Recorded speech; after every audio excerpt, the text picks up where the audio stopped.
Hi hello, நான் உங்கள் சிவா. புதிய கல்கியுடன் வாங்க ஒரு சின்ன ஒரு குழம்பு, அதாவது சீக்கிரமா அவசரமா ஒரு எமர்ஜென்சி ஒரு குழம்பு வைக்கிறோம். அதுக்காக எடுத்து வச்சிருக்கேன் நான். இது வந்து இந்த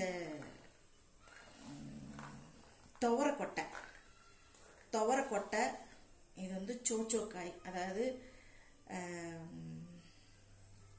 சோச்சோக்காய், இதுக்கு என்ன சீம கத்திரிக்காய்ன்னு சொல்லுவாங்க. சீம கத்திரிக்காய் சொல்லுவாங்க, சோச்சோக்காய். இது ரெண்டையும் போட்டு ஒரு குழம்பு சீக்கிரமாக செய்கிறது எப்படின்றத காட்ட போகிறேன். இது ரெண்டுமே க்ளீன் பண்ணி இது உரிச்சு கொட்டை எடுத்து வச்சுருக்கிறேன். இது சின்ன சைஸாக கட் பண்ணி வச்சுருக்கிறேன். இது வந்து தாளிக்க வெங்காயம், ஒரு வெங்காயம் தான், ஆனால் பெரிய வெங்காயமோ ஒரு வெங்காயம். இது ரெண்டு சின்ன தக்காளி. இது இஞ்சி பூண்டு விழுது நசுக்கி இதை அரைச்சி வச்சிருக்கிறேன். இஞ்சி பூண்டு விழுது ப்ளஸ் இங்கே வந்து பட்டை லவங்கம் கொஞ்சம் எடுத்து வச்சிருக்கிறேன் தாளிக்கிறதுக்கு. அவ்வளோதான், வேற எதுவுமே இதுக்கு தேவையில்லை. எப்பயும் போல தனியா பொடி, மஞ்சள் பொடி அண்டு மிளகா பொடி, உப்பு, அவ்வளோதான் இதுக்கு தேவையான பொருள். வேற எதுவுமே தேவையில்லை.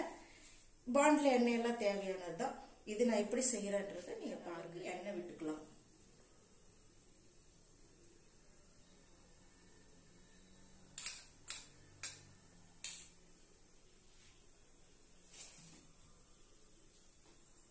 எண்ணெய் சூடாகட்டும்.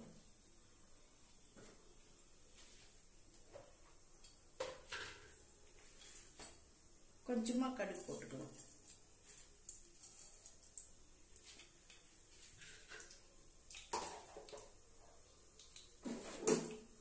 ஈஸியான வேலை, ஆனா என்னன்னா இது கட் பண்றது, அது உரிக்கிறது, அது மட்டும்தான் கொஞ்சம் வேலையா இருக்கும். அது கூட செய்யலைன்னா எப்படி சாப்பிடுறது?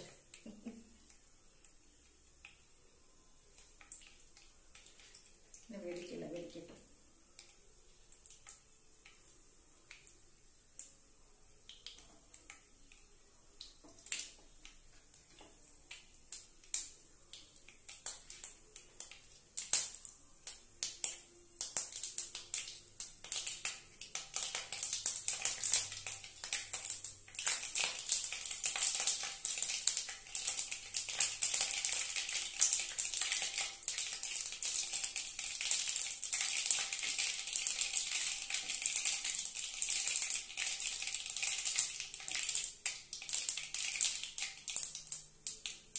பட்டை லவங்கம் போட்டாச்சு.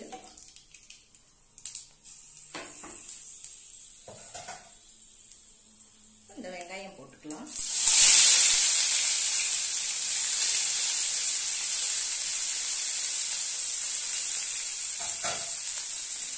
வெங்காயம் கொஞ்சம் நல்லா வணங்கட்டும்.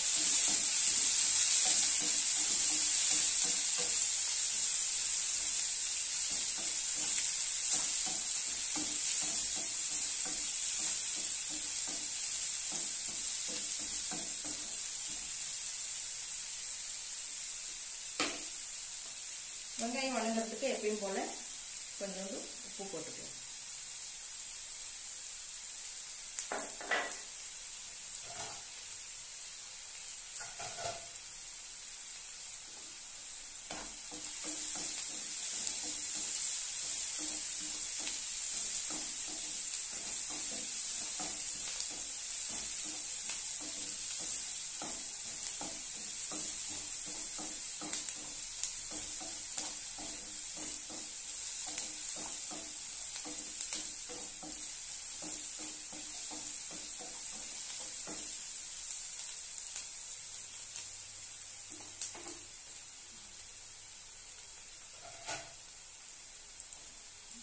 இதில் கொஞ்சம் அந்த பூண்டும் இஞ்சியும் தட்டினது நசுக்கிறது போட்டுக்கலாம்.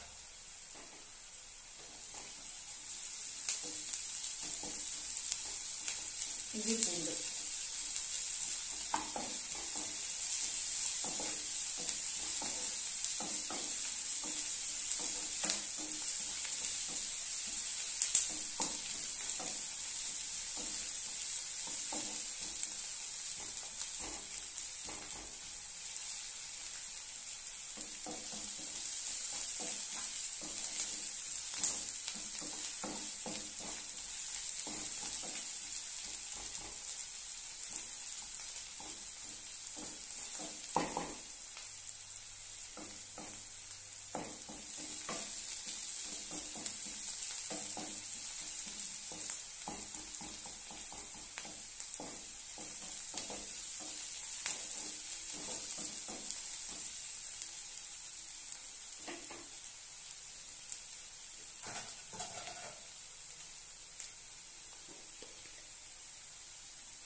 மஞ்சள் பொடி போட்டுக்கலாம்.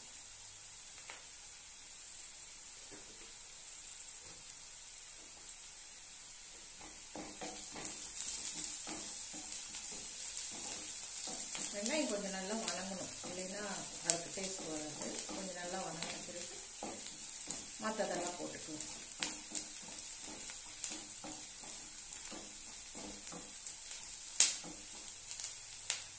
ஈஸியாக செய்கிற மாதிரி குழம்பு எப்படின்னு கேட்டிருக்கிறாங்க. மெசேஜ் பண்ணி கேட்கறதில்ல, ஃபோன் பண்ணி கேட்குறாங்க. ஈஸியான குழம்பு, அதாவது புதுசாக கல்யாணம் பண்ணிட்டு வந்திருக்கிறவங்களுக்கெல்லாம் அது ஈஸியாக சிம்பிளாக அப்படி காய் அறுத்து போட்டு அப்படி குழம்பு செய்யணும் வேகமாக அப்படின்ற மாதிரி. அதெல்லாம் இனிமேல் போக போக அதை ஈஸியாக செய்கிற குழம்பெல்லாம் எப்படி சீக்கிரமாக சிம்பிளாக செய்கிறது எப்படின்றத நான் இனிமேல் காட்டுறேன். அதை பார்த்து சாப்பாடே செய்ய தெரியாதவங்க, குழம்பே செய்ய தெரியாதவங்கலாம் அதை பார்த்து ஈஸியாக சீக்கிரம் கற்றுக்கலாம். கற்றுக்கிட்டு அதுக்கப்புறம் நல்ல பெரிய அளவுக்கு மசாலா குழம்பு, புளிக்குழம்பு அந்த மாதிரியெல்லாம் வைக்கலாம். வணங்கிடுச்சு. தனியா பொடி ஒரு 1.5 ஸ்பூன் தனியா பொடி போட்டுக்கணும். அது ஒரு பரட்டு கட்டணும். அப்புறம் அந்த வாசனை கொஞ்சம் வெளியே வரும்.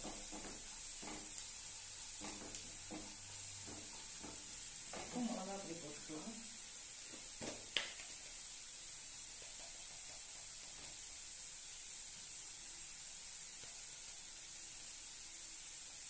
ரெண்டு ஸ்பூன் மிளகா பொடி போட்டுருக்கேன்.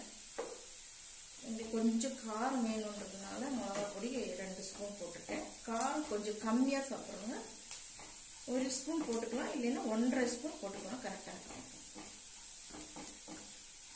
இது எதுக்கு எண்ணெயில் போடுறோம்னா சில பேருக்கு வந்து காரில் அடிக்கும், சில பேருக்கு வந்து அது அந்த காட்டெல்லாம் போயிடும், பச்சை வாசனை அடிக்காது. தக்காளி போட்டுக்கலாம். தக்காளி போட்டு கொஞ்ச நேரம் தக்காளி வணங்க விடணும்.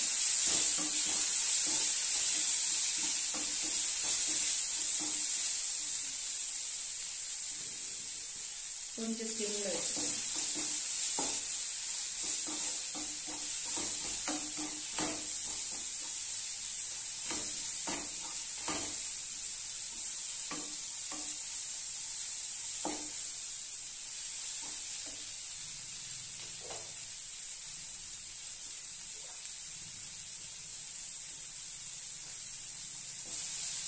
தக்காளி வதங்கிறதுக்கு கொஞ்சோண்டு தண்ணி ஊற்றிக்கலாம்.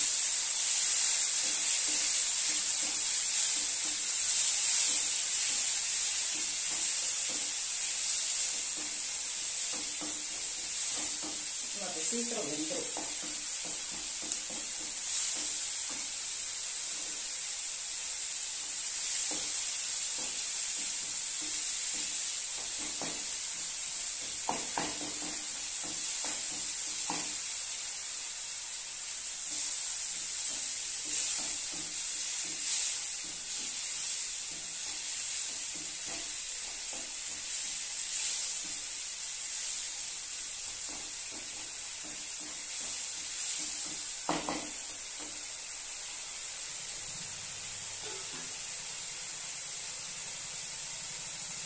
நம்ம வேணுன்ற அளவுக்கு தண்ணி ஊற்றிக்கலாம். ஏன்னா இந்த கொட்டையும் இந்த காயும் வேகும்,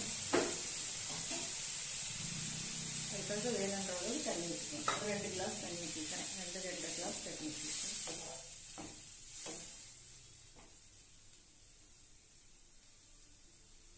நம்ம காயும் கொட்டையும் போட்டுக்கலாம். ரெண்டும் ஒரே முட்டை ஈக்குவலா வெந்துடும்.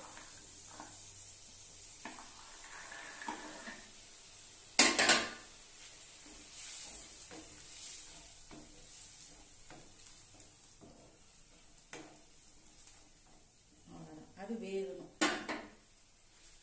நம்ம வேணுன்ற அளவுக்கு உப்பு போட்டுக்கலாம்.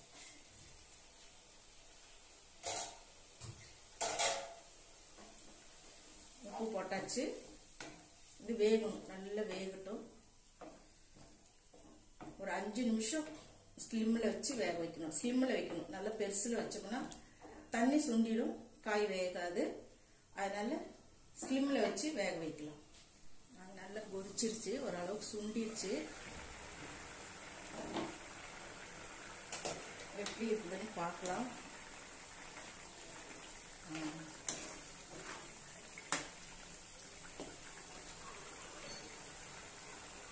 வெந்துருச்சு, எல்லாமே வெந்துருச்சு.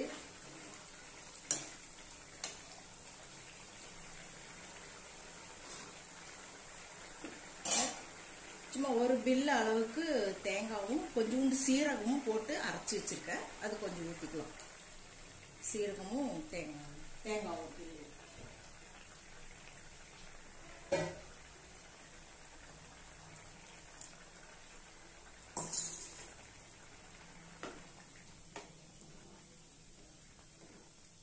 இது வேணும்னா ஊற்றிக்கலாம், இல்லை வேண்டாம் அப்படின்னா விட்டுறலாம். இதெல்லாம் ஆப்ஷன் தான், தேங்காய் ஊற்றுறதெல்லாம்.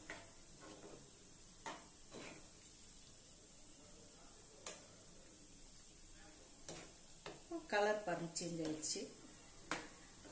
அந்த தேங்காயில் கொஞ்சம் சீரகம், சும்மா லைட்டாக சீரகம், ஒரு 1/4 ஸ்பூன் சீரகம் போட்டு அரைச்சி ஊற்றிட்டிங்கன்னா மணமாக இருக்கும். நல்லா வெந்துருச்சு காய்ங்கெல்லாம். இந்த கொட்டையில் வந்து நான் இப்போது சோச்சோ காய் போட்டிருக்கேன். அதாவது சீம கத்திரிக்காய், சோச்சோ காய். சில பேருக்கு சீம கத்திரிக்காய்னா தெரியும், சில பேருக்கு சோச்சோன்னா தெரியும். அந்த காய் போட்டிருக்கேன். இதில் வந்து உருளைக்கிழங்கு போடலாம், வாழைக்காய் போடலாம், அந்த மாதிரியான காய்கள் போடலாம். ஏன்னா அந்த கொட்டை வேகிற வரைக்கும் அதுவும் வேகும். அதனால இந்த மாதிரி கொஞ்சம் இதாக இருக்கிற இந்த மாதிரி கொட்டைகளை காய்களை இந்த கொட்டையோட போட்டு செய்யலாம். நான் இது கத்திரிக்காய் இருந்தது, அதனால நான் இந்த சீம கத்திரிக்காய் போட்டேன். அது போடலாம். ரொம்ப நல்லாயிருக்கும், ரொம்ப சுவையாக, ரொம்ப டேஸ்டியாக இருக்கும். இது சாப்பிட்றதுக்கு அவ்வளோ ஒரு சாதத்தோட சூடாக சாதம் செஞ்சு இந்த குழம்பு செஞ்சோம்னா அவ்வளோ நல்லா இருக்கும். அவ்வளோதான் ஆயிடுச்சு.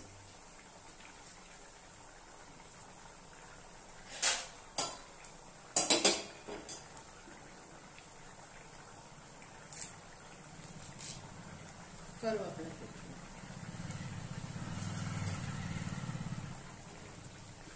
அவ்வளோதான். நல்ல சுவையான ஒரு கிரேவியில் குழம்பு தான் இது. தேங்காய் அரைச்ச குழம்புன்னு சொல்லுவோம். ரொம்ப நல்லாயிருக்கும். ஈஸி செய்யறதுக்கு, ஈஸியான ஒரு குழம்பு.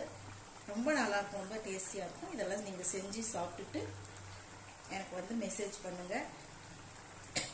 எல்லாம் பார்க்குறீங்க, ஒரு மெசேஜ் பண்ணுறதில்ல, ஒரு சப்ஸ்கிரைப் பண்ணுறதில்ல. பார்த்துட்டு அப்படியே கம்மன் ஆயிடுறீங்க. சரி, உங்கள் இஷ்டம். ஓகே, பாய்.